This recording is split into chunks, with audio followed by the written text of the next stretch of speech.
We are prone to making the same mistakes again and again. In this booster shot, let's find out why we get stuck in the same loop.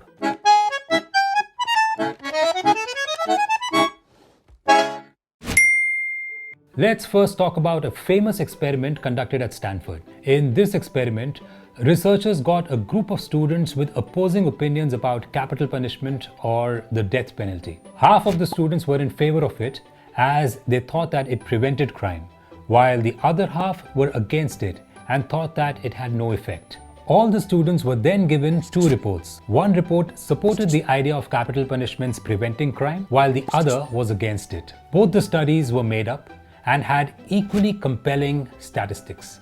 Those students who supported capital punishment found the pro-prevention data highly credible, while the anti-prevention data unconvincing, while those who had opposed it did the reverse. At the end of the experiment, the students were asked about their opinion once again.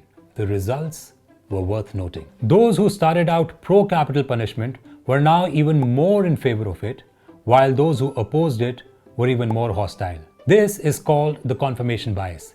That is the tendency of people to embrace ideas that support their beliefs and reject those that contradict them, and is one of the main reasons of faulty thinking.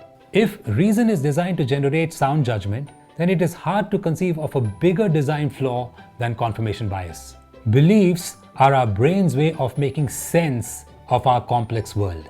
They are mental representations of the ways our brains expect things in our environment to behave and how things should be related to each other, the patterns our brain expects the world to conform to. In jumping to conclusions, our brains have a preference for familiar conclusions over unfamiliar ones. Thus, our brains are prone to errors, sometimes seeing patterns where there are none.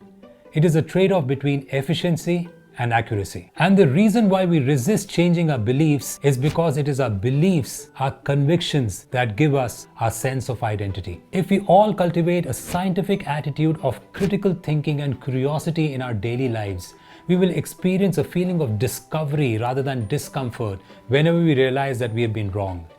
Perhaps it's time to look at the basis of our beliefs objectively. Perhaps it's time to look at why we are so stuck. I hope this helped. I'll see you in the next booster shot.